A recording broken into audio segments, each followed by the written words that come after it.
Hello and welcome to Saturday Morning Cartoons, the weekly podcast that revisits, reviews, and ridicules some of the world's weirdest animated series.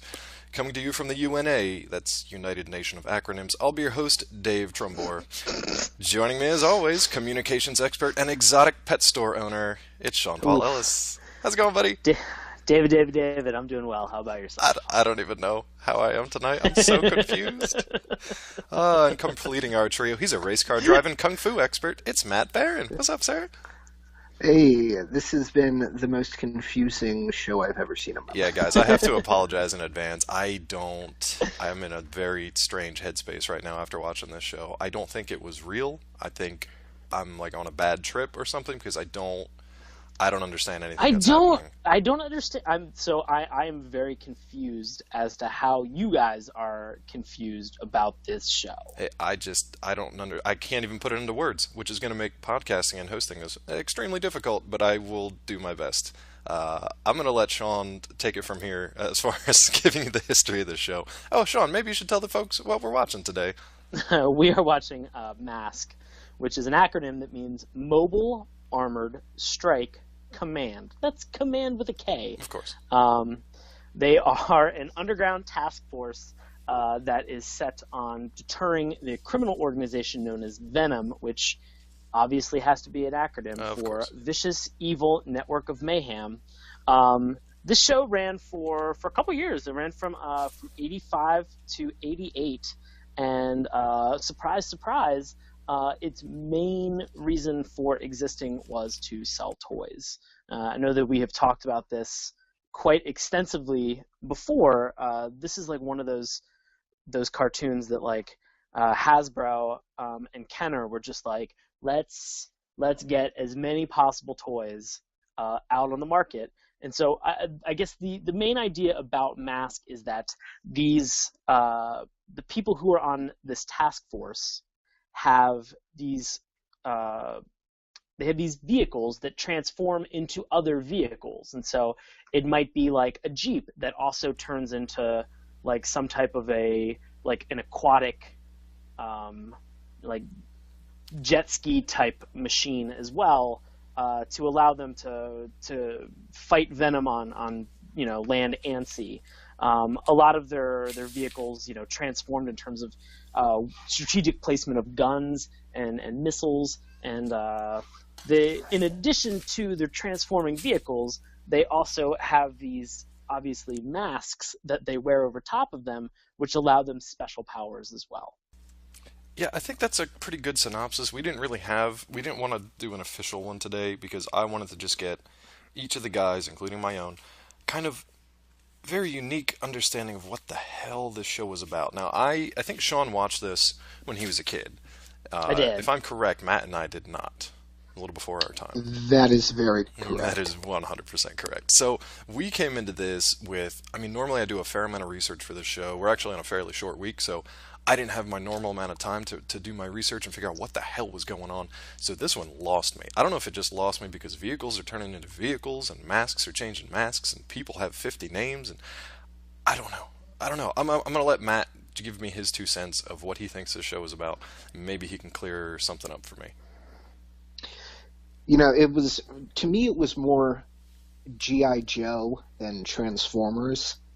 You have that all these people seem to be like ex-military people, and their masks were, I thought they allowed them to control the machines kind of in a telepathic way, but it turns out that was totally wrong. And also, the thing that I didn't get about the masks is they weren't part of a special armor or something like that. It wasn't like the, cap piece to a special bodysuit or something like that, because people were wearing masks that let their beards come out of them, or they were wearing masks with t-shirts on, and it's I don't get what the purpose of this mask is, because why would you wear an armored mask with a fucking t-shirt? Now, granted, if that was socially acceptable in today's day and age, I would probably do that. Maybe not the best idea now to go walking around in an Well, it was certainly mask. acceptable in the 80s. Yeah, apparently, 1985. To me, it's the strangest combination of almost everything you can think of. This, I feel like the K in mask stands for kitchen sink because they throw in Transformers stuff, weird mask powers, a lot of G.I. Joe Cobra type things, some other stuff that we've talked about on the show before, like Centurions kind of feel, because people are changing masks and changing vehicles and changing outfits, and they introduce about 15 characters in, the space of a minute, and I honestly, I just couldn't keep track of who anybody was, what was going on. I got the very basic good guys versus bad guys. That's about as far as I got in the show. I didn't know why they were doing what they were doing, one way or the other. I didn't know where these masks came from. I didn't know what time period this was set in. I completely lost. Completely lost. I just kind of stared at the screen like with my mouth agape for the 20 minutes because I've just. And that's not to say that I didn't like the show. I'm just 100% confused. So Okay. I don't know where to go with that. Hey, do you All want to right. go to the theme song? Maybe that'll clear it up for us. What do you think? I do. Would you like to hear the theme song? Buddy, you love these theme songs, and you've got your I theme love song these. theory, I really- your dissertation in the works. So this is I all you. really, yes. All you. So let me go through it. It says, masked crusaders fighting overtime, or I'm sorry, masked crusaders working overtime, fighting crime, fighting crime. Now I got to pause you right there because I have Sure. different lyrics. I have working all the time. Are we going to Oh, go really? overtime? Because as Matt mentioned I have- off camera or off screen, he wasn't aware that these superheroes worked at an hourly rate. So I don't know if they work all the time or if they get overtime like time and a half with special benefits. I don't know. I mean, I did not transcribe the song. I'm going with another transcription that I Okay. found online. Fair enough. So this From the has top, yeah. So I mean, feel free to correct me if I'm wrong. No, with dude, this. I have no idea. Secret raiders who will neutralize as soon as they arrive at the site. Tracker, he's going to lead the mission, and Spectrum's got such supervision. Mask. It's the mighty power that can save the day. Mask. No one knows what lies behind the masquerade. Did somebody check on Sean? Is he okay? Is he having like an episode? Does he have epilepsy from watching this freaking show? I'm losing my shit because Matt's packing up. Here, hold on. I gotta finish. Finish this strong. off. Finish strong. Mask.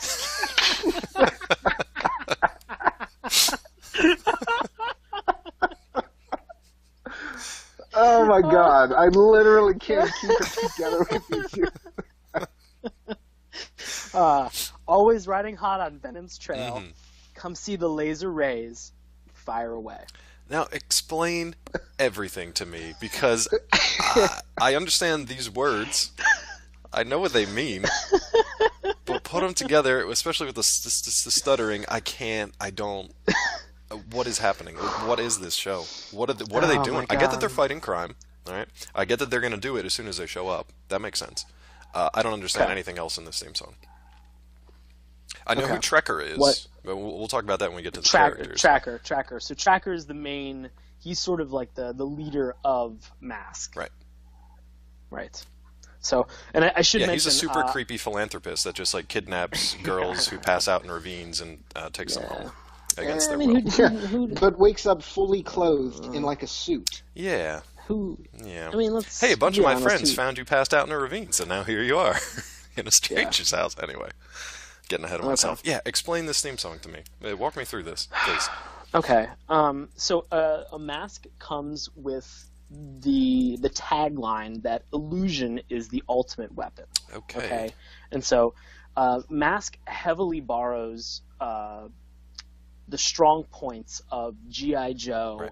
and Transformers and combines that into one show. And so instead of Yes. having like robots that are in disguise, these are just vehicles that, kind of have a dual purpose. So, it doesn't seem that like far-fetched. Like, I mean, we have like monster truck rallies where like a car turns into like Truckzilla and then eats a car and crap like that. So I mean, like, Sure, or I like wanna the say last that, like Fast and Furious movie where every vehicle Yeah. begat another vehicle from inside of it. So yeah, that's fine. Yes. I'm fine with that. I get that, especially to try to sell the toys. I didn't Sure. get that from the theme song so much, but from watching the show, I'm like, okay, I can keep pace with that for the most part. So Okay. we're good there. All right. So I guess I guess I'm curious, like, what you guys What is Spectrum? don't get it. Even like when I was reading the Wikipedia, is Spectrum the masks? Is Spectrum something that is it another acronym? Did it make the masks? Is it what is it? Does anybody know? Spectrum's got such supervision mask, but I don't know.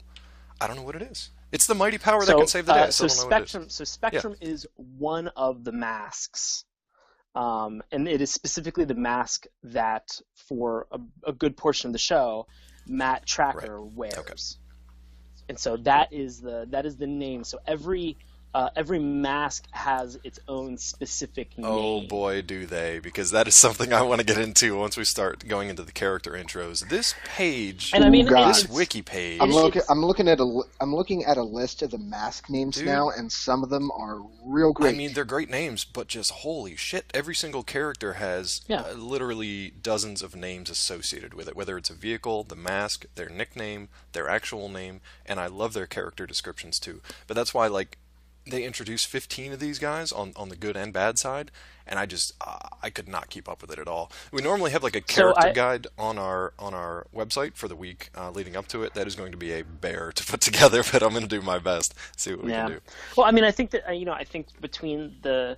So I know I watched the first and the second episode. Right. Matt watched the same, and Dave, I believe you watched the Yeah, I first only caught the episode. first episode, so maybe it clears it up a little bit in the second.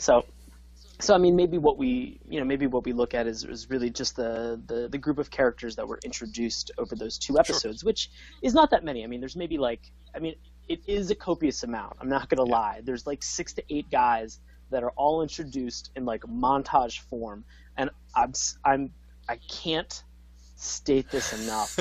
The montage that these guys are introduced in is one of my favorite things. I will agree with you. I went back and watched that multiple ridiculous. times because it's the was best. fantastic. It's the best. It is so good. Do you want to start talking about so that now, fun. since it's basically like A, it's how we're introduced to Yes. most of the characters while we're watching Yes. it, and B, we're at that point where we talk about the characters anyway. Because I still don't know what's happening in the show, so we might as well talk about the people that are in it. Yeah. We've already talked about Matt Tracker, who apparently has an additional nickname because Tracker's not good enough. So he also needs to have the nickname of Hunter, right? Yeah, I mean, I according to the didn't Wikipedia. really get that. I mean, according to Wikipedia, but I didn't really get that from watching the show. It wasn't like I was like, oh yeah, he's Matt Tracker. We need to learn more about this garbage. Like know, Yeah. I didn't really get into that much myself. Okay. So I mean, I wouldn't. I mean, sure, yes, they all probably have nicknames that are related to the tasks and the jobs that they have that are at hand. But I mean, for the most part, you get introduced to Matt Tracker, and he's like, "My name's Tracker, Matt Tracker." Right. It's not like he needs to call Hunter. Call himself He Hunter doesn't or need anything to, like that. yeah, he doesn't need to call out Hunter at any point. And he's So, honestly I mean, like the most easily understood character, I think, in this thing, because he's just like your generic, millionaire philanthropist. Fine, we've seen Sure. that before. We've seen it in comics. That's very familiar. That's fine. Yeah. It's odd that he, somewhat kidnaps passed out women in a ravine and brings them home, but whatever. That's his thing. So that's fine. I mean, okay. Let's talk about that. He's not. It's not. We should specify. Well- He is not kidnapping passed out women. He's just all right? sleep napping them. Yeah. He was helping her. He was protecting Oh, her. that's. I don't know if that holds up in court, but yes, he was helping her. Well, I'm being a dick. He was- Yes, this woman was. We'll talk about this in the episodes as we go through them. But basically, she was in some dire straits, needed some help, and Matt Tracker, millionaire philanthropist that he is, brought her in, took care of her, and then helped her out even further along the way with his group of crazy mask-wearing race car drivers. That's my understanding Right. of this show. So I don't know if that made sense to anybody else or not, but that's my understanding of it. Well, no. So there's the scientist, and there is there's a meteor that crashes. Ooh. The scientist wants to get this meteor for a part of her research that she's doing. The meteor gets stolen by something that looks like a UFO. Yes. But is not a UFO. Can I? Okay, I'm going to save I want to use her quote that they basically open the episode with, but I'm going to save that for the episode discussion, and we'll get back to the characters and the montage now. We'll save that talk for later. So yeah, so I mean, Matt Tracker is, we should say, he is a good guy. Yeah, good guy. He is an upstanding dude Yeah. who's doing quite a bit for this lady, who, as we mentioned, is in these dire straits, and so he is very helpful. Yes. He doesn't. I'll say this: like, I did not feel like he had a ton in terms of like personality. He Nope. was just kind of like, I am a human being and I will help you They're out. all robots. Fair I mean, enough. every voice Like- in this was just basically like just deadpan delivery. There's a line where he's just like, "I don't know whether to hug you or spank you," when he's like talking to his kid at the end of the episode, and he just delivers Yeah, it just like that that. No inflection, no emotion whatsoever. So yeah, this guy's pretty vanilla. Yeah. So okay, so he is in charge of the group now. Right. Here's the crazy thing, and I don't know what episode they really get into this. Okay, but Matt Tracker had a brother named Andy, and Miles Mayhem. Now Miles Mayhem is the guy who is like the creepy general that is in charge and the leader of Venom. Right. Okay, so Miles Mayhem, Andy Tracker, as well as Matt Tracker are the guys who decide to create Mask in general. Okay. Like Mask proper. Like the three of them stood this thing up. Miles Mayhem double crosses them, and during that process it leads to the death of Matt Tracker's brother, Andy. Okay. So there you go. Okay. There's your So- conflict. So yeah, sure. So other than the fact that like fucking Miles Mayhem is trying to like steal everything possible Yeah. that is on the planet. Yeah. So then what happens is Tracker has an adopted son named Scott. Right. And Scott is the one that he makes the like, I don't know whether or not to hug you or to spank you comment to. So you kind of get introduced to Scott Tracker very early on, as well as also his robot companion boy. named T-Bob. This fucking thing. Who has a hot new album dropping this fall. Yeah, exactly. From Which T-Bob. T-Bob is short. T-Bob is evidently short for Thingamabob. Oh my god. I would have felt a lot better not knowing that, but that's fine. We'll go with that. So T-Bob. so moving on with the team, there is Well, let's like talk the about second- talk about how Tracker and the show introduce each of these characters. Matt, do you want to take a stab at that? Just like how they montage through these guys, because it was amazing. I loved it. Well, the thing that I loved about it is so like Matt Tracker sitting down at like this, overly sized Oh, yeah. computer, and he tells the computer to select the team that's best equipped for like the particular mission Right. involving the meteorite. And I'm like, right. well, then what's your job, Tracker? What is your Yeah, job? his If job the is to computer punch in is the- picking the people, Yeah, he pushes the buttons. what is your job? He turns it on. Yeah. Push the buttons. Push them buttons. Push the So that buttons. was the first thing. So, they just start going through, God, and I don't even know how many characters it was. All of I them. lost track It after. was all of I them. lost track after 5. There were like 8. So- there were literally 8 people Yeah. sitting around this like Knights of the Round Table thing, getting these masks shoved on their heads, and they So we introduced should mention- all So- 8. So I mean, Well, so now they- hang on. So, the computer like starts listing off people, and they start looking at their little watch, which they all have the same one, and a little mask shows up, so it's like the bat signal. But they're all in these like mundane situations Yes. when their like little watch goes off. So like one of them, I don't know who was the pizza guy, but he's like standing that in was the back. Dusty. That Yeah. was Dusty. So Okay. Dusty So Powder Dusty's, Keg like, Hayes tossed in- is pizza cook and delivery driver apparently. Yeah, he's tossing pizzas up in the air, just making them. Like, throws one up in the air, looks at his watch going off. Pizza hits the ground, and the kid behind the counter gives him a look like, "No, what the fuck is that?" No, okay, because Oh my you were God. thinking that he gave him a what the fuck. I was thinking that the kid that was behind the counter. I tweeted this out.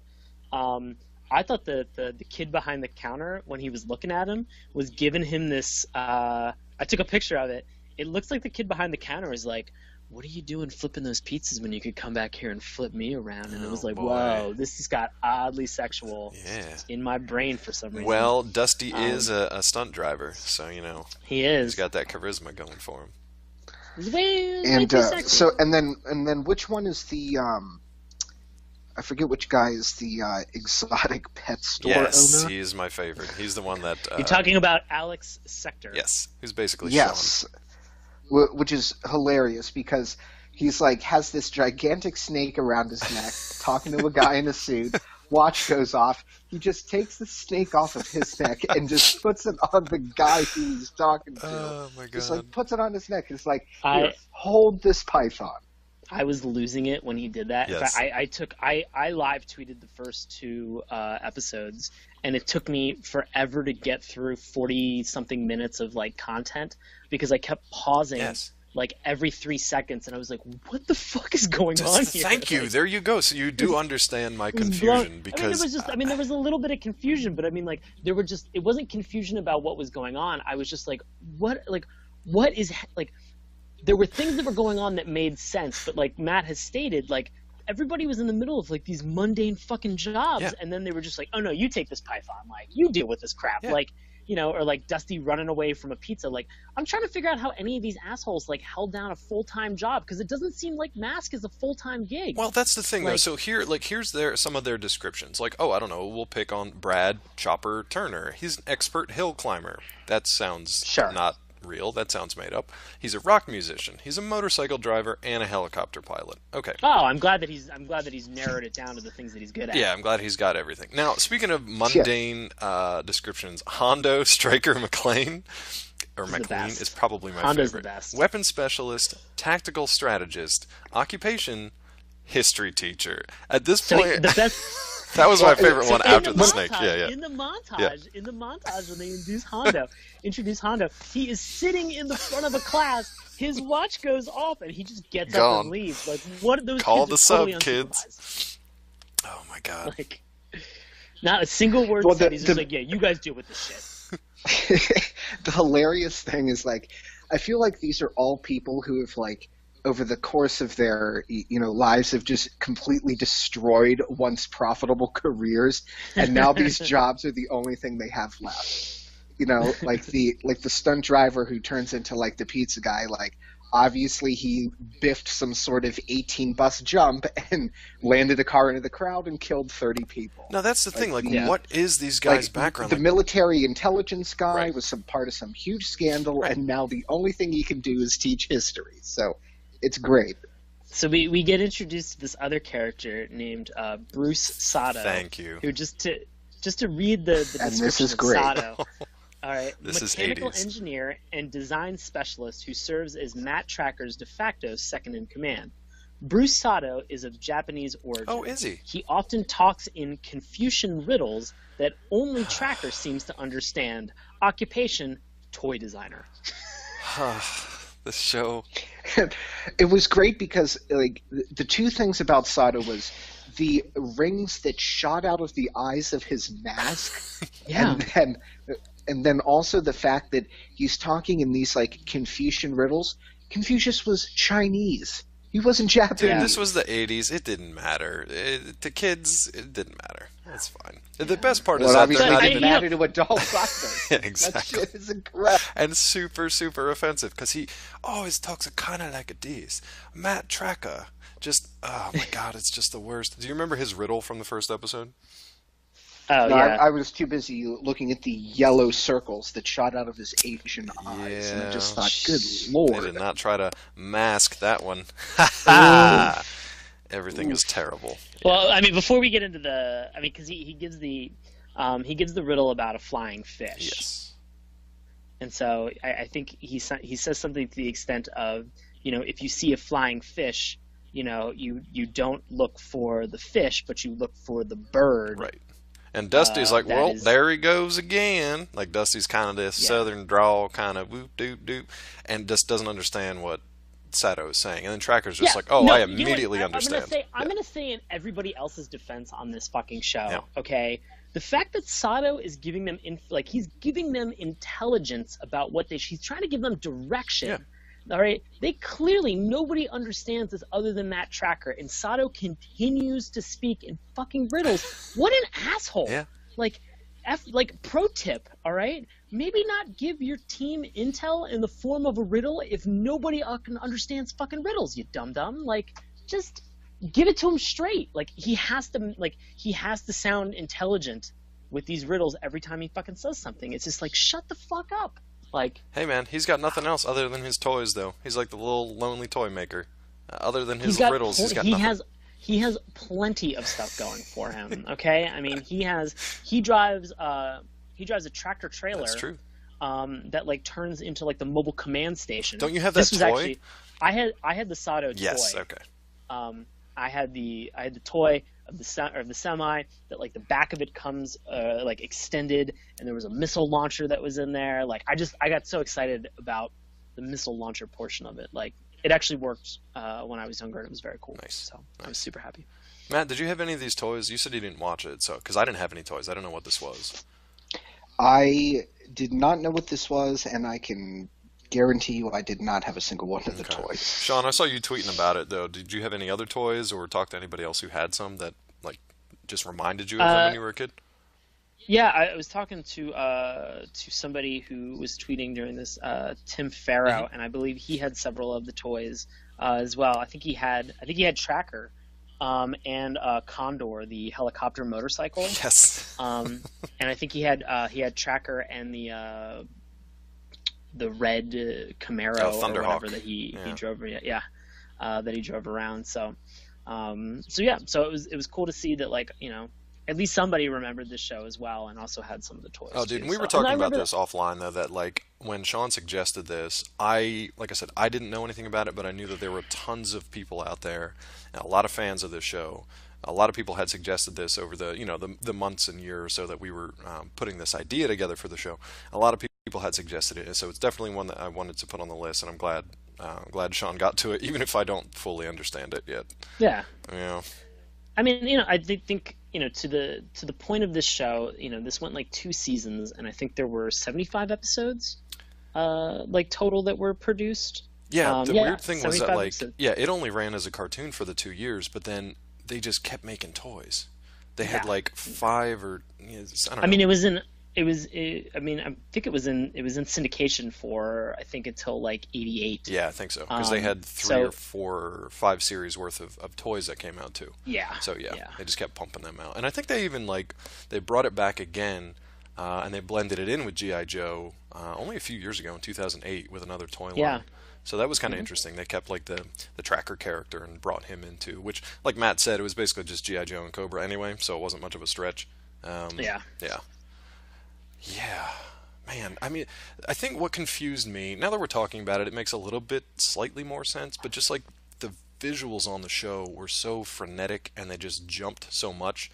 There was one scene a few minutes from the end where, I don't even remember who it was, but somebody shows up on a beach and they like transform their vehicle into a seagoing vessel, and they just skip out into the water and just go on their vessel out there. There's all these people just standing on the beach with their mouths open, just like, what the fuck is happening? And that I wanted to pull that image up and just make this like, that's me, like, as I'm watching this show, because just nobody said a word, nobody knew what was going on, and nobody had any kind of like reaction because they were just stunned by the insanity. That's kind of how I felt. I think part of it was that, like, everybody has a name, everybody has a nickname, everybody has a vehicle that has a name, and then everybody has a mask that has a name, and then every single one of those masks has a different power or ability. And then every single vehicle can change into 1 or 2 different vehicles too. And it was just like too much. It was too much. I couldn't keep it all straight. I had no idea what was going on. Well, I mean, you think about this, like, you know, I don't remember all of the different types of masks and stuff like that. Like, you know, there's no way. I mean, I'd be insane as a person if I thought that I could like keep up with all of the madness revolving around mask. Like, you know, but I remember the toys being awesome, and I mean, you know, when you were watching it as a kid, like, I mean, I was 6, I think, when this came out. Like, you know, you were looking for like the fun toys or like the interesting pieces that were in this, and like, you know, the masks weren't going to do anything. You know, it was more the vehicles. Like, the vehicles are really what made this show and these toys really cool, because, you know, they couldn't give magic powers to like these little masks that you would put over the top of somebody's head, you know. So just the transforming vehicles themselves were awesome. Let me ask you this: did the masks have? I remember like a big selling point of a lot of '80s toys was that weird like hologram sticker that a lot of things had. Do you remember Battle Beasts? Oh, Remember of those? course I remember that. Yeah, and they had that God. little hologram thing that was like heat activated, so you'd like put your Yeah, finger yeah. over it. Yeah, It was sort of it was the same like heat activated like decal that you would right. put over top of like Transformers and Decepticons, which Oh yeah, and always change bothered there. which Yeah, yeah, which always bothered me because like you'd buy them and then you put your finger over it and it would either rub off immediately yeah, because the glue never adhered to the plastic, or you put it over there and you'd be like, oh, Decepticon. Well, I bought a Decepticon. Like, no shit. Like, it wasn't like who were they trying to disguise themselves from? Like, I purchased them because it's a Decepticon or I don't know, or an Autobot. Like, it never made any sense to me. I was like, there's no surprise here. It was on the fucking packaging. yeah. Like, you dumb. You dumb kids. But You no, dumb kids. did these masks have anything like that? Did they have anything that like did they shoot lasers or shoot the little missile pellets, or did they have I mean, a I hologram thing or lights or anything? No, I mean I Oh, don't okay. believe I don't know that I don't believe that the small characters did like they were relatively small. Like G.I. Joe size? Yeah, no, they were smaller than GI Joe. What? They were maybe like 2 to 3 fifths the size of a GI Joe's character, because they needed to fit inside of the vehicles. Yeah, but I mean, I had a shitload of G.I. Joe vehicles when I was a kid. I mean, I don't know. I'm just trying Dave, to. I'm trying to. Yeah. Dave, Yes, Sean. Dave, I'm not a toy designer. Oh, not like Bruce I'm Sato. not Sato. I'm not Sato. You're not a mechanical engineer slash I toy don't know this designer. shit. Yeah. Fair enough. All these people have such like all of these people have such crazy careers. I'm actually slightly jealous sometimes. Like there's one character on here that's like a sensei slash like something else. Race car like, driver, champion race car driver, and Kung Fu black belt, just like Matt Barron. Yeah, Kung Fu Black. It's insane, dude. Do you want to jump Some of into this the stuff actual is great. episode now? Because there's plenty to talk about, at least in the first one, and we can definitely Yeah. make time for the second one since you guys can talk about So that. yeah, so I want to look at it from the point of like let's try to filter everything through this episode that we've watched so that hopefully you can walk away from this, Dave, and just be like, oh, okay, this made a little bit more sense. Oof, I don't know. That's a tall order. You know why? Because let me start with the first line of dialogue Let's get into it. that we hear. Okay, so Do the it, first buddy. thing you see is this meteor crash into the ground, right? As the meteor crashes into the ground, there's what I couldn't tell if it was like green bugs or just like green stuff coming out of it. Did you notice that? It was Yeah. plants, dude. Was it actually plants? Yeah, it looked Yeah. Those are some organic. awful pixelated looking plants. Maybe I just watched a bad rendering of it. But to Matt's point, okay, so this scientist shows up. They're all in like protective gear, almost like you'd see people Like radiation. They're all in radiation suits, or like you'd masks. see them by like a volcano with the head to toe gear all covered up. And there's this voice from one of the scientists that says, "Remain 100 feet from the crater. The meteor's extremely radioactive." And then without missing a beat, they go, "Looks to me like we have proof at last of a life-giving meteor." At that point, I had to pause it and rewind because A, how long have we been looking for that specifically? Evidence of a life-giving meteor? And B, how did you come to that conclusion instantaneously? It's not only incredibly radioactive, but it's also a life-giving meteor. Did you guys have any, Right. did that give you pause at all? There was a lot of this episode that gave me pause, Okay. so let's just chalk this up to one of the things that definitely. Gotcha. Like, I mean, this show pulls no punches in terms of giving you additional history. So, I mean, if you were just like, oh, like, let's explain the origins behind Mask as well as also their conflict with Venom, Right. like you don't get that in No. the first episode. No. Just like you get that from at most the theme song, knowing that like Mask is going to fight or have some conflict with Venom. I guess. That's man. all you need to know. But They'll even to fill in your the rest theory, of it. like this one is not one of the stronger. Like, listen to the theme song and you understand everything that's going on because there was just a lot of confusion in that. But that's I mean, my two I- cents. I mean, it made sense. I mean, like you know, they do mention the fact that like they're always riding hot on Venom's trail, and you see Venom throughout a good portion True. of the theme song, and sort of like the conflict that they have is they're kind of like rolling through this fucking unbelievable laundry list of characters trying to get you to Right. like understand what they're doing. So I mean, like I got the sense, at least from watching this, that like there are two groups, Mask and Venom, and there's some conflict between them. That's all I really needed to know. Sold. Like, Well, my next favorite line was in a continuation of the same scientist, whatever, who just said, "Oh, at last, a life-giving meteor." And this, I love this line. "Now we'll be able to save more lives faster than ever by using its radioactive energy." yep. What kind of dialogue is that? More lives faster than ever. This at this point was when your weird, Sean. I think you mentioned earlier in the episode, like a weird alien-looking hovercraft, spacecraft thing, just kind of like bloop, just Yes, drops in yes. and then pieces out. And you want to Yeah. talk about that a little bit more because I love Sato's explanation of this one later on. This was the fly. So Sato makes this comment that he's like, when you hear like something about like when you hear about a flying fish, like you don't look for the fish, but you should look for the Right. bird that is flying. And I guess the idea behind this is that like, I mean, we do have a fish that is called a flying fish. And it does have the ability to be able to jump out of the water for like several feet and kind of give the impression of Mhm. flying. But I think the idea behind the riddle that he's posing is that like most fish will fly because a bird has snatched them up and taken them away. And so why not give more consideration towards the thing that was flying away, since there's probably a good chance that it's not extraterrestrial in nature and it's probably something that is hidden like within that. And so I don't know. Here's the thing. I just tried to explain that and I confused the shit I out of myself. figured you did. I had I am totally. Oh my god, my brain just exploded. confusion Holy riddles. shit. Here's okay. So two things that I got from that. One, they basically said Ugh. Tracker instantly he's like, oh, I know what he's saying. He's basically saying that Venom disguised one of their helicopters and used it to fly this thing away. I'm like, well, first of all, if you put a helicopter completely encased in a shell, that shit ain't flying anywhere. So let's get that out of the way. It was a drone, man. Drone man. Mhm. Either way, terrible. Second, what's her face, dipshit doctor that doesn't do anything for the rest of the show, Professor Stevens. She saw one of the dudes come running at her right after the meteor was taken away, and then a Right. shitload of the Venom mask wearing guys started chasing her down this ravine. Did she not figure Yes. out that maybe Venom's behind it at this point? Did they need a Confucian riddle to be like, I mean, I it's don't, probably I these don't know guys? why there needed to be a confusion riddle. Confusion is right. Yeah, definitely confusion. Mhm. I didn't know why they needed to try to pose everything in terms of a riddle because you're right. Like, she should have been like, these people were trying to get me, and they had masks on their head, Yeah. and she should have been like, oh, okay. Like, I feel like Tracker should have kind of picked up on You'd that. think. Like, shame on him for running an intelligence organization, but also being sometimes the dumbest person No, ever. no, he just picked up this chick, brought her back around, and then just assembled his team via computer.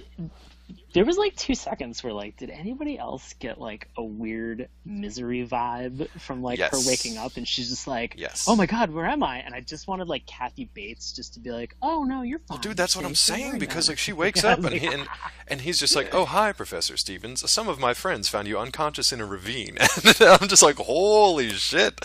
What is about to happen? Who is this well-dressed gentleman?" Yeah. Yes. So that was a bit strange. She seems fine with it because as soon as he says like, "Oh, hey, I'm Matt Tracker," she's like, "Oh, I've totally heard of you. Here's all the evidence I have about this thing that's oh my going to god. be the pinnacle of my career." Yeah. As soon as she heard the name Matt Tracker, Mm. she was like, I mean, I feel like we should have just turned it off. Like they were just gonna go Yeah. to town on one another. Mhm. I mean, it was like 2 seconds where she was like, "Oh my God, Matt Tracker, cops!" Like it got sexy. It did. It got real sexy right away. With Matt Tracker the robot. Yeah. But I mean, like, hey, like he is a very clean cut, ruggishly handsome gentleman. Well, look, dude, they do actually cut away from the two of them. They kind of just like awkwardly finish a conversation, and then the camera cuts to Scott playing ping pong with the T-Bob, so you don't really know what's happening on the other side of things. You're just watching. I'll tell you, I know what's happening in that. It's other an room. I'll tell adult you exactly what's situation. happening. Yeah. Ooh. Oh boy. Yeah. Sean, do you like So T-Bob? I'm gonna assume you like T-Bob because you like all these cutesy characters like Snarf and Dogfish things. So and- I liked T-Bob. I think I had a really hard time kind of differentiating a lot of Scott and T-Bob. Okay. Because it seemed like there were a lot of moments where like they both should have known better. And both of them kind of got a little bit annoying. They Yeah. both became very annoying to me as a character. And I like, and that was the thing is like, Scott would have these bad ideas, and this robot would just be like, "Oh yeah, let's fucking do it," And I was like, like, I feel like one of them should have like kind of stood up and been like, let's think this one through. I feel like Matt. I mean, because I feel like Matt is like waiting in the wings to say something about these two. I could just tell. Well, the thing about T-Bob that's just ridiculous is like the like shtick that he has. Like when he throws the like the ping pong mallet, it hits the net and it like smacks him in the face. And then like later in the first episode when he's talking about what's his name, Scott needs him to like cause a distraction. Right. He just like walks right into like, spoiler alert here, the sale of this meteorite to the bidding that started at 50 million. For like one piece of it. Talk about starting For one low. friggin' piece.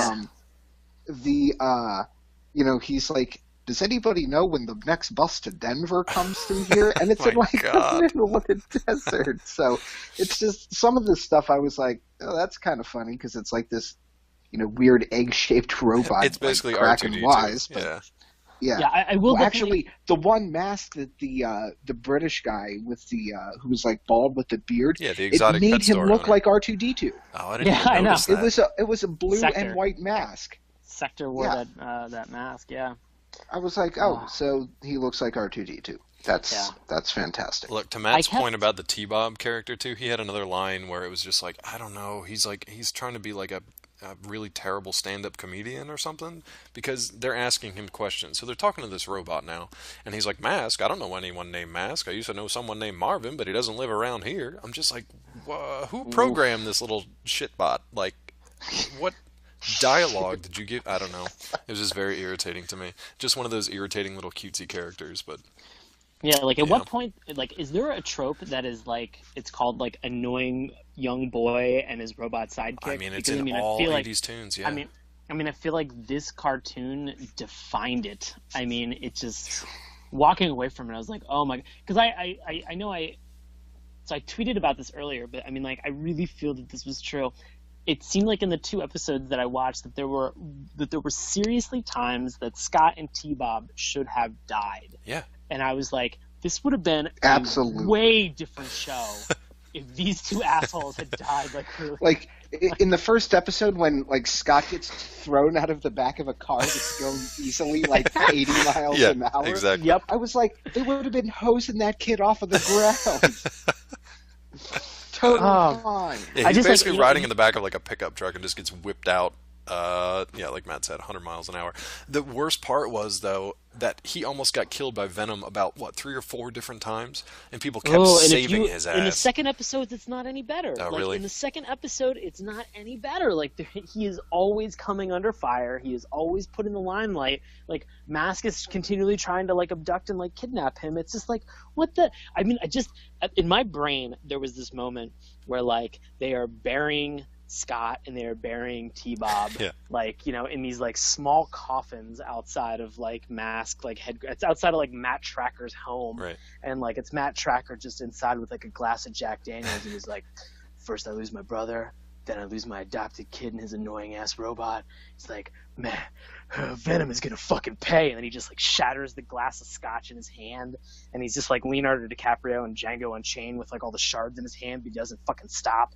Like he gets into like that little like shuttle downstairs, like in his basement. He's just like Mask headquarters, and like just runs just down Batman's there, just puts the first mask on, and just like, I don't want to say that he like pummels Mayhem, because I think that would be too kind.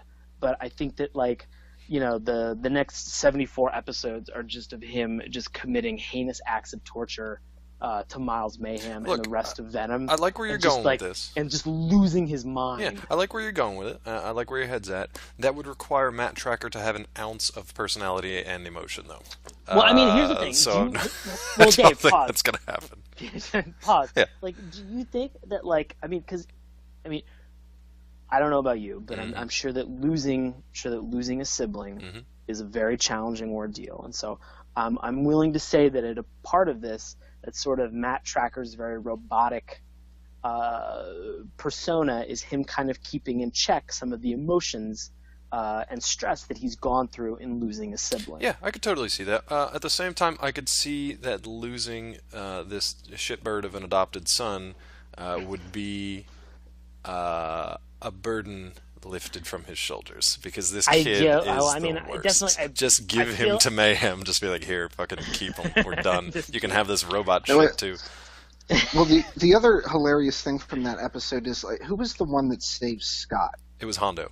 Hondo. Mm-hmm. Yeah. Okay. So Hondo, Hondo's later like in that super episode, almost dead like, at this point. Yeah.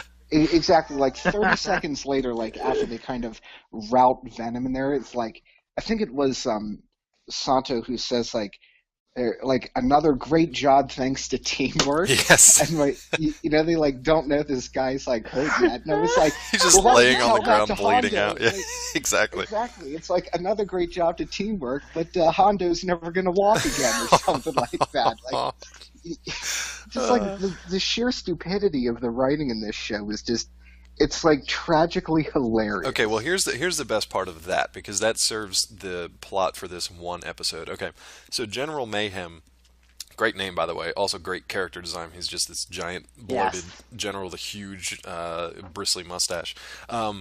They get the meteor. Now, like we said, the meteor had obviously life-giving properties, because that's what it does.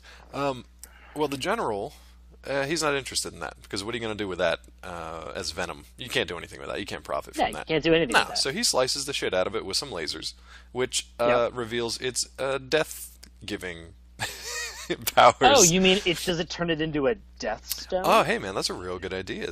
What a way to market this. That's a great name for an episode. Yeah, what a way to market this to potential supervillains for $50 million a slice. The Death Stone. Which, okay, so at that point, now Mask is trying to get the thing back from Mayhem, not only to keep it out of the hands of supervillains around the world, but to get the life-giving properties of the meteor back so they can save Hondo because of asshole Scott and T-Bob. And that's more or less where the rest of the episode goes. Do you remember how they... Okay, so it's split into 3 parts at this point. Yes. Do you remember how they get that last final part? Because Tracker, drops the ball and he loses it. He has no emotion when he loses it, but he loses that last piece. Do you remember how they get the last one? Oh yeah, absolutely. Please let the people know, because I can't so do they, it. So they get back to HQ, and Tracker's just like, they've managed to rescue and save at that point 2/3 of the Death Stone. And they've been tracking it using their satellites and whatever computer systems they have. They can track the individual pieces of meteor, right? Oh, with the radiation tracking satellite? Uh-huh, yeah. Very specific satellite, yeah. Tell me about it. So at this point, T-Bob arrives, and he stole, him and Scott arrive, and they had stolen a truck from where... and that's another thing that I don't understand. This was another point where Scott should have died.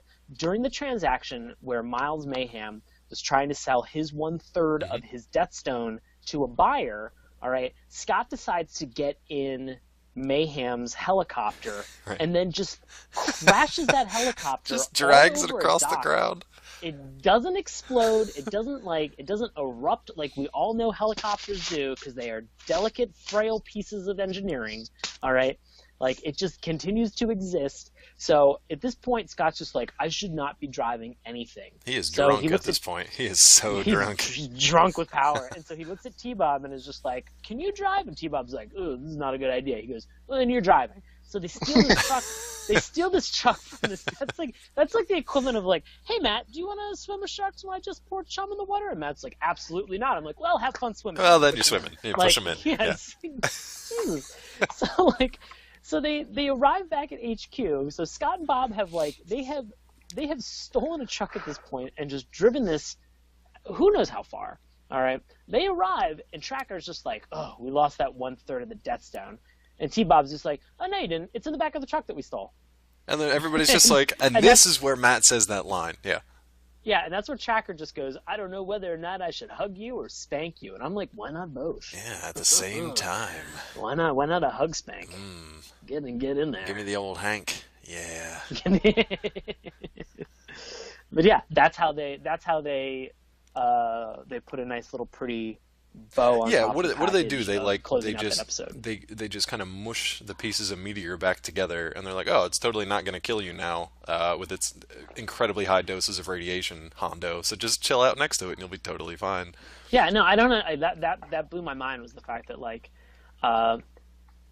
this was like like them using this meteor to cure Hondo. Like, in my mind, did you guys think about this? Like, had they captured a meteor that was like this before and been able to successfully test it? No, they couldn't Like, have, did you because guys... the doctor or the professor was even like, finally we have proof of a life-giving meteor. It's like some Right, crackpot had this theory at some point, but they could never prove it. So right.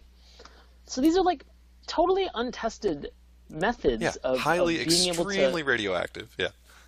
So they expose Hondo to this like radiation from this meteor, and he's just like, "Oh, hey guys, what's up? Where am I?" And like that's how the episode ends. Yeah. Like, Well, no, well, that's not exactly how doesn't it end ends. with that. That's Doesn't correct. end with That's that. correct. Doesn't end with Oh that. I boy. stand corrected. Did you guys It watch the ends PSA? ends with my favorite fucking Oh part of man! the Oh, show. that was Speaking the of best. Scott and T-Bob, I wish every single PSA of this show would just have the two of them getting murdered, and then Tracker coming on and just being like, "Remember, kids, this could happen to you if you're not careful." Holy shit! I feel like this is like this is why you always leave a note. Like, Exactly. ugh. The best part, like when the ball like hits the street and the truck like Well, tell them before you. blows right past. Okay, I was gonna say, All right, give the so walk the people through it. T-Bob and Scott are like playing catch, and The you know, shittiest game of catch ever. yeah, T-Bob's like, I don't know why this game's called catch. You keep missing everything, and Scott's like, Such you a suck dick. at throwing. Yeah, both Burn. just assholes. Which is hilarious because I'd be like, yeah, you know, the robot sucks. Like, the mathematically programmed machine is terrible. You know, not the mistake-making human. So, Scott misses the ball. It, like, rolls, 5 inches into the street. And Scott stops just in time to see, like, a huge truck whizzing perhaps inches by his face. Yes. So it's like, the thing that just cracked me up is he just, like, stops. Huge truck whooshes by, and then he just like reaches out and grabs the ball. Yeah. Yeah, and then Tracker just walks in off screen from like, where was he? Like, was he on the other side of the road? Like, he just walks in. He's just like, remember, kids, never run, always stop and look both ways before crossing the street. The end. Unless you're Scott and T-Bob. Yeah, I wish they would have just got well, mowed that's what down happens by that with an cement truck. absentee father. That's true. That's true. Oof. Oh, Jesus. The infinite deaths of Scott and T-Bob. I would watch that. I would watch that as well. I want to give you guys some wanted time to talk about the second episode if you think there's anything worthwhile from that one, because I did not get to Oh see my that. God, Dave, you need to watch the second Okay. episode. It is so uncomfortable to watch. Matt, do you agree with that assessment? Oh my god, I have never seen like just so many racially insensitive Really? things in my life. Holy Like- shit, dude. Like, I mean, so first of all, the Native Americans Oh, who no. like, the old guy who's Oh, like, no. it starts with an old guy driving across the desert. I think his Looks name was too- his name was like Chief Slow Bear or something Oh, like that. no. It was Yeah. terrible. Ugh. Yeah, and it's like he turns to the dog in like the passenger seat or something, and he's like, "The desert is like you, lazy and with hot breath," or something like that. I'm like, and says it in like real broken English, and then they cut to like his son or grandson or something, and it's a total white kid. I can't Like- not watch this show just from that description. And like the mom that's with them is dressed exactly like a stereotypical Pocahontas with boy. like the Yeah, two dude, braided it was- pigtails, and she's white too. Do we have Like, any these are the idea like whitest when Native this show Americans takes I've place? ever seen. Any idea? It what- wasn't even like I didn't even pick up on the color of their skin in this, Matt. I picked up more on the fact that like the garb, like the costume design that they had for this was like so stereotypical, which is fine. There are Native Americans and they are able to wear whatever they want. Like it is not, they are not Pharrelling this up. They don't have to worry about being culturally insensitive about their own culture. It's their own. They can wear that stuff. It doesn't matter. But like, I lost it. Do you remember the scene where everybody in mask, like Tracker does the like, what he does the request to the computer, like, tell me who would be the best suited for this mission, and they all assemble at the table, and then they have this moment where like they are all kind of like talking about what's going on. and it is Oh my so God. culturally insensitive It's that, like, so bad. I cringed. I was losing my fucking mind. Like I forget how it starts, but Dusty's like, they're talking about like the emerald like arrowhead or something like that, which is like kind of the point of this episode. But God, it's like I can't even remember. I just remember Matt Tracker saying like, sometimes I think you've got an empty teepee up there, Dusty. Yep. And I'm like, boy. Oh yeah. And that was like the least of it. I mean, this that was like Southern Dusty guy was like cracking the racist jokes left and right. I'm like, oh my God. I cannot wait to watch this, gentlemen. I like, again. Honestly, just watch that part. Only that one? The rest of it is ridiculous. But that part is cringeworthy. It made me so uncomfortable to watch this episode because it was so. I mean, like, Dave, we were talking about how like your confusion with just the general idea behind this show. This episode takes things. Second episode takes things to a confusing yet uncomfortable level that is like I've never seen this, because it introduces concepts in terms of like actual alien abductions. Okay. It talks about like cultural insensitivity that everybody seems to be cool and on board with because they're making fun of Native Americans. Well, sure. And I was just like, I am not okay with this. Like watching it, I was just like, I am very uncomfortable. And like I'm sitting on the couch watching this like last night, like 11 o'clock at night, and I am wiggling around on the couch like, oh God, like just shut up. Like it was that fucking uncomfortable. But then it also introduces like an additional level of like weird slapstick comedy, because in this episode, Miles Mayhem's pants fall down around his ankles. Oh boy. And like he can't seem to get them back up. That is so strange. I mean, just tonally for that show is just very strange.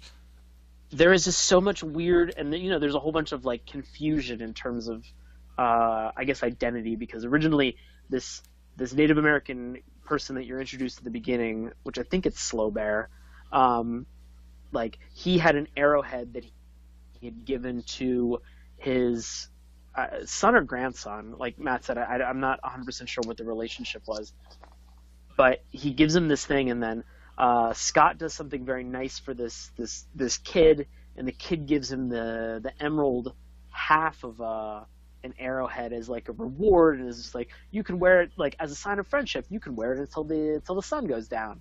And Scott's just like, oh boy, I'm excited, and so then like Mask seems to immediately know that Scott has this thing on him, and they just like straight up abduct him. Okay.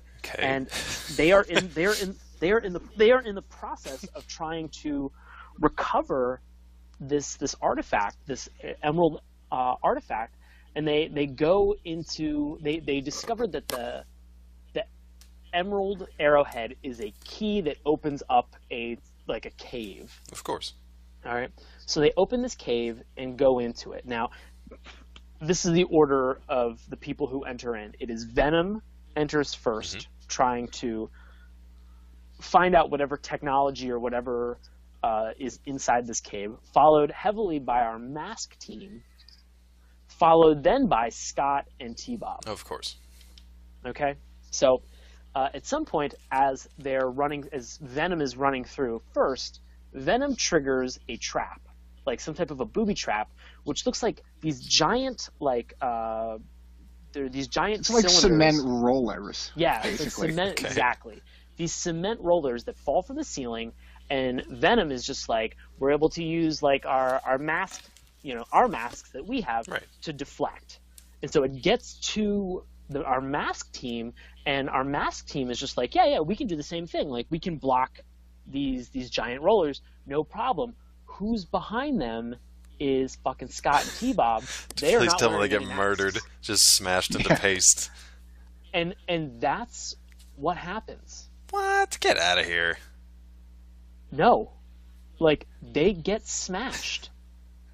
They get smashed, and at the end of the episode, they both reappear And Scott just goes, "That was a really weird dream. I had a dream that like I got injured and then I was like in another planet and these aliens like helped me to recover." What the fuck? And then T-Bob just goes, "I had the exact same dream." And Scott just looks at him and he goes, "Robots don't dream." I mean, I feel like And honestly, dude, at this point, you could my be making mind- this up, and I wouldn't know the difference. I wouldn't know if it was a real episode of this crazy ass show, or if you were just making it up to fuck with me. Because honestly, it could go either way right now.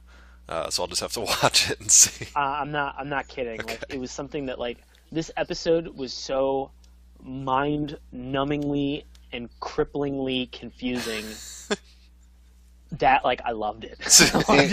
I was so confused. I was like, well, Scott's dead. Yeah, that's all that matters. Scott and T-Bob right. are no more. I mean, that's really what I was just like. I was like, at this point in the episode, I was like, God, I hate Scott. And then he died, and I was like, oh no, Thank God. Oh my God, It's the last thing I said to him. I feel terrible. exactly.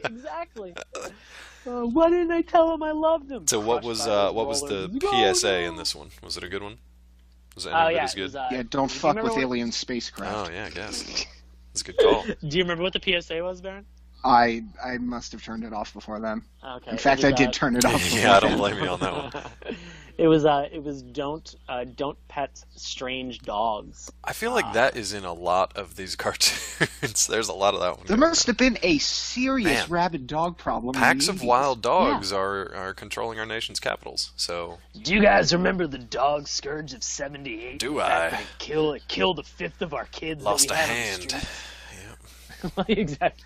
Oh, God. jeez. Well, that's So massive. one more thing about the Native American racial insensitivity in Yeah. this show is, so there's another member of Mask that I don't Yes. believe we were introduced to in the two first episodes. Chief Nevada Rushmore. Oh boy, there it who is. an Shut it down. American Shut it down. Indian Burn and this sucker Matt to the Trapper's ground. childhood friend. Here's Say the that. best Say thing. that again. Say it all The again. vehicle he is Say that again, Chief Matt. Nevada Rushmore. Fucking this What? fucking show. No, it's so ridiculous. Okay, and then his mask and So his listen, vehicle. Yeah. the vehicle is Goliath 2. Okay. His mask's name, Totem. Oh, Oh fuck. ouch. Yeah. Well, maybe him and Marshall Did you see- Bravestar did can you hook see up what- and fight crime together. Did you see what his mask, what Totem fires? Now, isn't it like explosive grenades or something like that? It fires grenades. That's pretty sweet, actually. I would take that mask. But you know what the grenades are shaped like? Small Tomahawks. totems. I thought you were gonna say like tomahawks or something. I'm not kidding. They're shaped like they're small totem grenades. Oh boy, Yeah. Oh, I need to watch this. I'm gonna watch it right now. Guys, well, I feel are like we gonna... I feel like then Yeah. should we ask if you? I mean, we've gotten to this point, Dave. Have we cleared up some of the misnomers and confusion behind Matt? No, not at all. Because I understand mean, like keeping what's that- going on, okay. but I don't. I still didn't get as I was watching the show. They just smash cut these things to bits. It's just it's exhausting to watch. But I still kind of enjoyed it at the same time. Like Sean, you had a great quote earlier about it was just cringeworthy and insane, and you loved it. And that's kind of how I feel. Like I can understand why people like this show, and it's just nuts in a way that I can't even describe. So I'm gonna ask, do you guys recommend this show to our listeners out there? Absolutely. Okay. Definitely. Okay. Well, I guess that'll be 3 for 3. I'm still kind of on the fence just because I haven't watched enough of it to understand what's going on and to learn some new racial jokes, I guess, would be fun. So I'm No, gonna... you don't really. You shouldn't. Don't give them credit. I'm gonna for try this. to... Don't No? give them any credit Okay. whatsoever. I All mean, right. these things are bad. Like this is not. Watching this, I was like, this is inappropriate. Chief And Nevada Rushmore. I'm a very inappropriate person, but I was like, this is inappropriate even for me. Nevada Rushmore. Like that line that Baron quoted about like, you know, Ooh. Dusty not like having an empty teepee. I almost just closed my iPad and I was like, nope, I'm done. Like this is enough for me. Like, ugh. Well, I, for one, am totally looking forward to it. It's going to be a good time. I think that's it for this week. Did you guys have anything else on this one? Themes, I was going to say, I think for the theme song, Yeah. the montages of how they assemble masked team members, Definitely. and the PSAs at the end, I think for me are worth it to watch this show. Like, they are so fucking good. That theme song, by the way, was composed by Ham. I'm terrible with his name. Saban and Levy, the guys who have done Power Rangers, obviously, but just a ton of compositions of theme songs over the years too. Yes. So that is why it is so catchy, so good, so 80s rock. Good times. That's great. Anything else from Mask before we close it up and move on to plugs and contact information? No, I think we're good. Thank you guys for indulging me on this. I'm glad that because I really don't remember very much from this show, so I was very happy to jump back into it. Yeah, and that's part of the fun of this too. Is we relive some of the shows that were favorites from our childhood, but we also get to check out stuff that people have recommended to us and stuff that we kind of remember, but would like to go back and watch again too. So that's half the fun of the show. I need to find a compilation of the PSAs, because I there has to be a drug PSA for this. Oh, there's got to be. If there's one about not petting dogs, there's got to be a drug one. It's got to be. There has to be. 75 episodes. I hope it is. I hope it's God. Bob, laying in an alley with a needle in his arm, or smoking a crack pipe or something. It's got to be just over the top. Dudes, I'm not joking. I just looked it up as we were talking. Oh, there is one that is about hitchhiking, and there is one about child molestation. Oh, good. Those two are linked. Oh my god. We're gonna have to put them on the site because that's too good to miss. That's a good opportunity right there.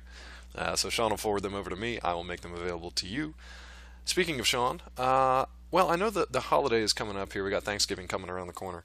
So do you have anything coming up over the next week or so? Or what are your holiday plans, if you want to share them with the folks? They can drop in on you and your pops on Thanksgiving. Yeah, I think on what week is this? I think if you are in DC and you are interested in short films and storytelling, that is going to be in the area on November 22nd. I'm going to be writing and working on a movie next weekend. November 22nd is when the movie will premiere. It's part of the Speakeasy Shorts Film Festival in DC, so you can check out more information, Speakeasy Shorts in DC, or you can look up the production company that I work with called Crowded Elevator. Very cool. We're going to have all that information up on our site right before the holiday. What else you got? And then I'll be doing a ton of shows then in December for Washington Improv Theater, right. And they now have a new fancy website, which is witdc.org. Yeah, so and it's pretty sweet too. I checked that out the other day when I was posting some links, and it looks pretty snazzy. So you guys should definitely check that out. Buddy. And then check out Sean too and his variety of productions. You can find my lovely face. Yeah. On that site. Check out his face. Check out my he face. probably won't be wearing a mask, but I'm not 100% sure about that. You never God, know. I want to now. Yeah, I kind of do too, Matt. Are you going to be wearing a mask, walking around in a t-shirt anytime soon? No. No? What else are you going to be doing over the next week? What are your holiday plans? Very little, other than I'm going to start writing some fan fiction. Oh, buddy, we're so excited about no. Please. Based on the cartoons that we are watching. Now, here's the thing. So if you're living in the world of these cartoons, I'm going to say feel free to be as racially insensitive and drug-induced as you want, because that's what these cartoons do. So I'm going to give you free reign to just go bananas. Let me tell you something. The Native American community is not going to appreciate what I have to say in my mask fan fiction. At least he's upfront about it, ladies and gentlemen. Oh, I feel like Matt Tracker and Slow Bear are going to be at a Chiefs, a Kansas City Chiefs game. Oh no! Or a Washington Redskins game, perhaps. Yeah, or they're betting on it on a reservation casino while watching the Redskins Kansas City Chiefs square off. Oh boy! Oh god! Matt just wrote half of the story in that last 10 seconds. So that's what you have to look end, forward to. And we're done. Oh boy! Guys, I think the point of today's episode has just been don't be an asshole and be tolerant of other cultures and people, and don't pet strange dogs. Don't pet strange dogs. Yeah, both points of good advice. You gotta pick those strange dogs up, and you gotta give them a loving home. Yeah, that's actually real nice. But don't pet them. No, pick them up. Don't pet them. Don't pick them up. Don't pet them. That's good. We're gonna make a T-shirt. Anybody want to make a T-shirt for us? Pick it up. Don't pet it. Oh man. Hey Dave, what are you up to in the next couple weeks? I have no idea. Recovering from this show, I think. or just binge watching all 75 episodes and just going on a racist tirade. I don't know, one of the two. 'Tis the season. Either Oh, or. man. So if you want to find out more about Matt's fanfic, Sean's theatrical and movie productions, and my insanity, please come on over and visit us at SaturdayMorningCartoons.com. Remember, that's morning with a U. You can follow us on Twitter at MorningTunes. You can check out some craziness over on our Tumblr page, SaturdayMorningCartoons.tumblr.com. Email us all your own fanfic, your deviant art, your crazy stories, your suggestions for episodes, anything you want, SaturdayMorningCartoons@gmail.com. Sean, where can the folks find you on social media? You can find me on Twitter and Instagram at Sean Paul Ellis. And Matt? On Sorry, Twitter, on Twitter, I have begun to live tweet episodes of cartoons that we're watching for this show. Fun. So if you're interested, I know it's not like I have a consistent time for doing this, but if you're around and you see it and you want to comment on it, please do. You got to add a hashtag to that so I can follow along too. Nope. Oh, come on, dude. I did. I had Mask. Mask was my Hashtag don't pet it. That's what it's going to be. Don't. Hashtag don't pet it. Oh boy. Hey Matt, where can people find you? At Bag of Sandwiches, as usual. Perfect. Good times. You can find Always me. flawless. Yeah, always flawless. At Always Flawless. You can find me at Dr. Claw MD. You can also find me over at Collider.com. I will continue to be doing the TV reviews for such shows as Gotham, and Flash, Arrow, Constantine, and The Walking Dead, because they will continue right on through the holiday break. So I'll be busy doing that. I'd love for you to come on over and take a read on my review. Let me know what you think. Man, the holiday's coming up, but I believe Matt has the next pick. Do you have any idea what we're going to be watching, bub? You think of that one yet? I really haven't taken a look at the list, but you can always tie it into Thanksgiving if you want. What? You can always tie it into Thanksgiving if you can think of like a Thanksgiving-themed anything. Or we can shy away from holiday-themed episodes altogether. I was going to say, other than like a Schoolhouse Rock short, I don't think there are any Thanksgiving-themed maybe we'll find one. We'll do a fun one. We could watch more of Liberty Kids and see if it got any better. I'm sure. Isn't there a Peanuts? I was thinking there was a Peanuts thing, but I don't know. I mean, there's a Great Pumpkin. Yeah, I was going to say, you're not thinking of the Great Pumpkin? Wasn't there like a stop-motion animated Thanksgiving thing? I don't know. We'll do a little research, see if we can find a special holiday theme episode. But anyway, we're going to let Matt do his pick. Did you have one, or are you still waiting on one? I really haven't put a lot of thought into it, but if I had to pick one, just shooting from the hip, stalling as I look at the list of podcasts. We're going to put the Jeopardy music on. I'm going to just say we're going to watch Tailspin, because I love that one. Oh, I love Tailspin. That'll be fun. Oh, Tailspin's great. Yeah, guess what? Mask had a cargo seaplane in this episode, so yeah, we're going to go Tailspin. That'll be great. Blue the Bear. Good times. Yeah, that's fun. All right, man. Well, that sounds good. This has been Dave, Sean, and Matt from Saturday Morning Cartoons. We're going to let Sean take us out, and then we will talk to you next week. So thanks for listening.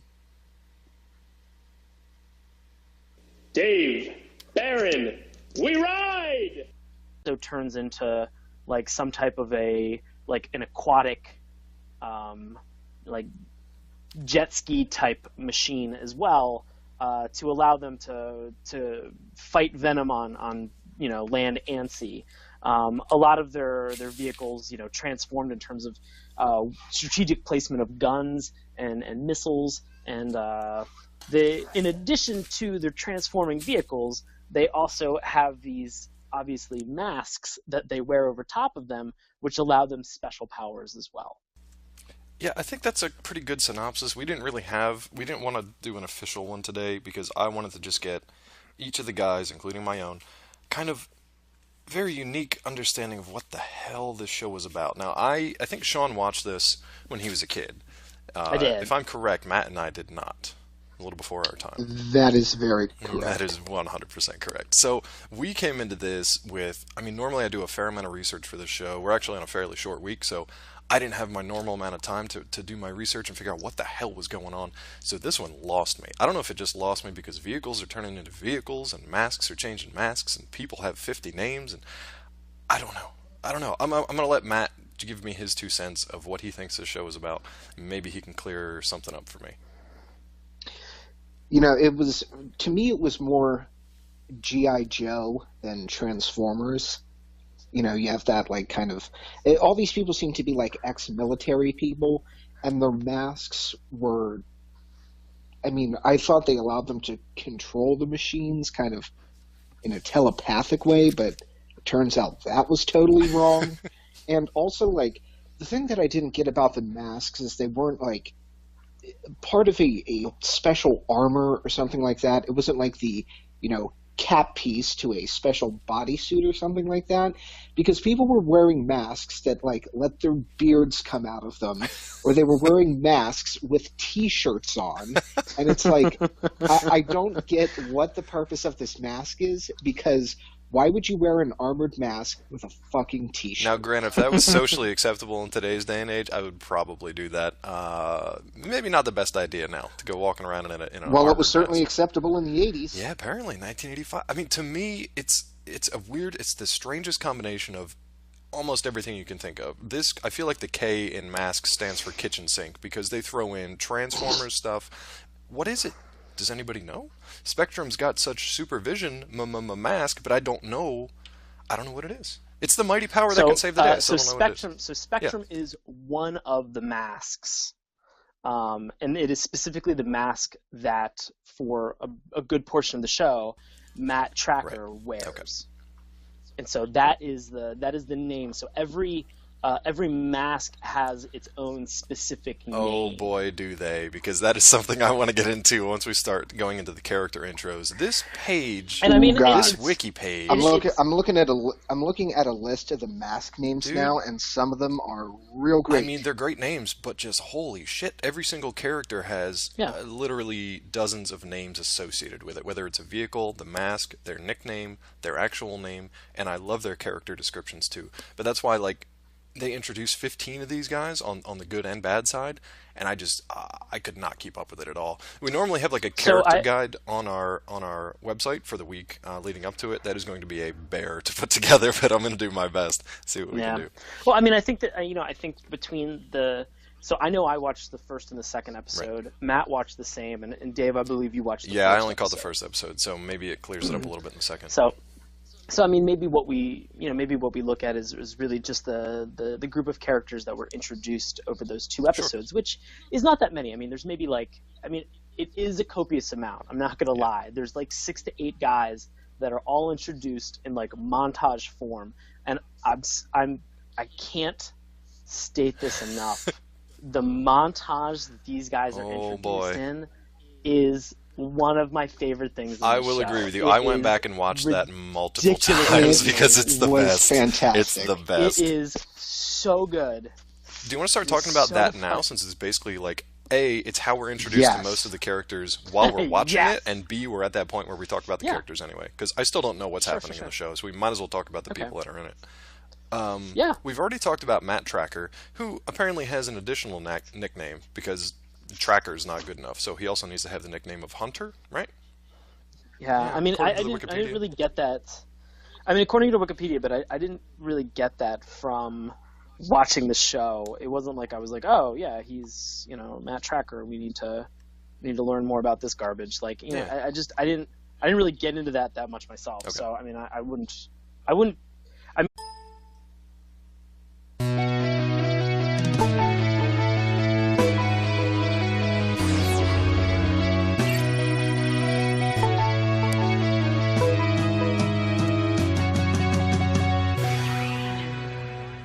Hello and welcome to Saturday Morning Cartoons, the weekly podcast that revisits, reviews, and ridicules some of the world's weirdest animated series.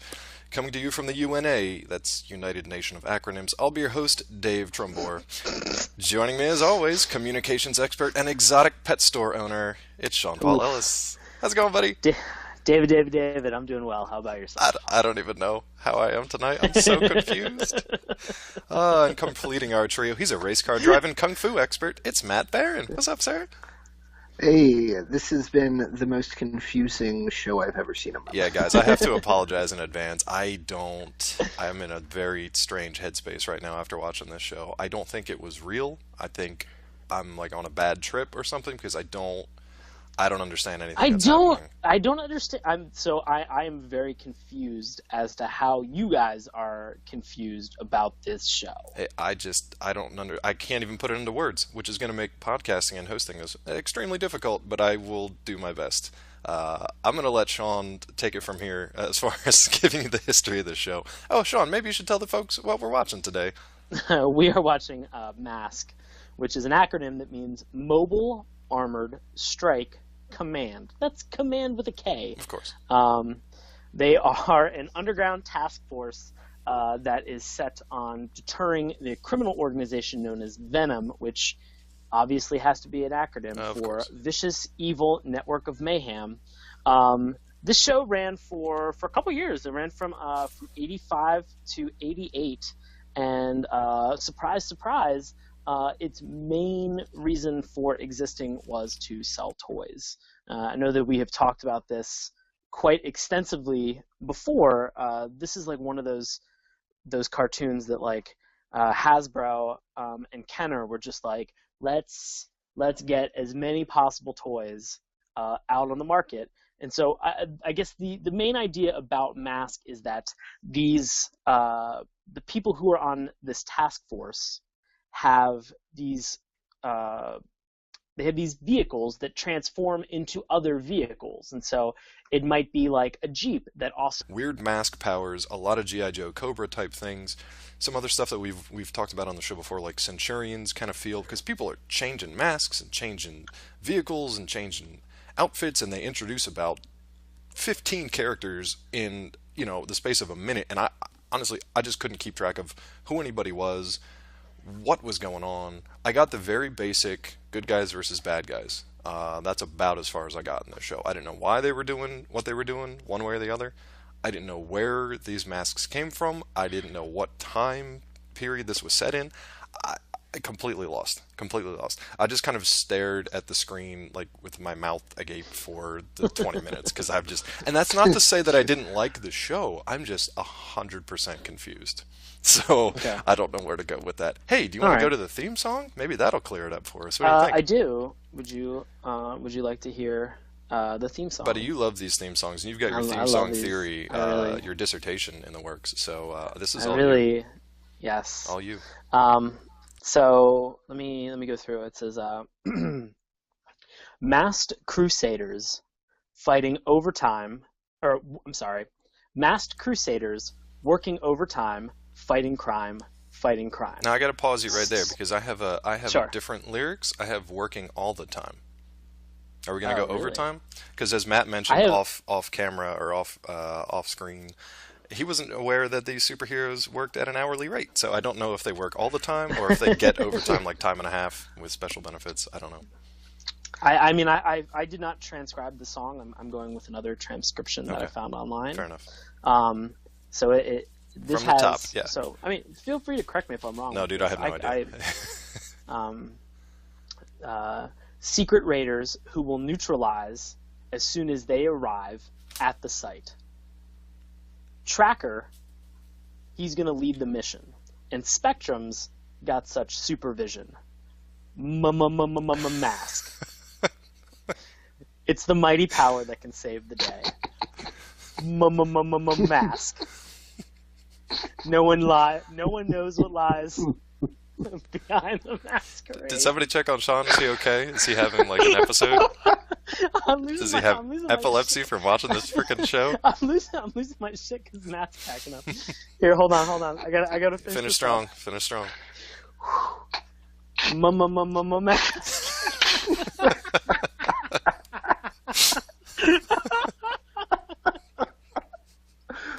Oh my god, I literally can't keep it together with you two. Always riding hot on Venom's trail. Mm-hmm. Come see the laser rays. Fire away. Now explain everything to me, because I understand these words. I know what they mean. But put them together, especially with the stuttering, I don't... What is happening? What is this show? What are they doing? I get that they're fighting crime. All right. I get that they're going to do it as soon as they show up. That makes sense. I don't understand anything else in this theme song. I know who Trekker is. What? but we'll talk about that when we get to the characters. Tracker. So Tracker is the main. He's sort of like the leader of Mask. Right. So, and I should mention, he's a super creepy philanthropist that just like kidnaps girls who pass out in ravines and takes them home against their will. But wakes up fully clothed in like a suit. Yeah. Yeah. I mean, let's. Hey, a bunch of my friends found you passed out in a ravine, so now here you are in a stranger's house. Anyway, getting ahead of myself. Yeah, explain this theme song to me. Walk me through this, please. Okay. So a Mask comes with the tagline that illusion is the ultimate weapon. Okay. And so Mask heavily borrows the strong points of G.I. Joe and Transformers and combines that into one show. And so instead of having like robots that are in disguise, these are just vehicles that, kind of have a dual purpose. So, it doesn't seem that, like, far-fetched. Like, I mean, we have, like, monster truck rallies where, like, a car turns into, like, Truckzilla and then eats a car and crap like that. So, I mean, like... Sure, or like the last, like, Fast and Furious movie where every vehicle begat another vehicle from inside of it. So, yeah, that's fine. Yes. I'm fine with that. I get that, especially to try to sell the toys. I didn't get that from the theme song so much, but from watching the show, I'm like, okay, I can keep pace with that for the most part. So we're good there. All right. So I guess I'm curious, like, what you guys don't. What is Spectrum? Don't get it. Even like when I was reading the Wikipedia, is Spectrum the masks? Is Spectrum something that is it another acronym? Did it make the masks? Is it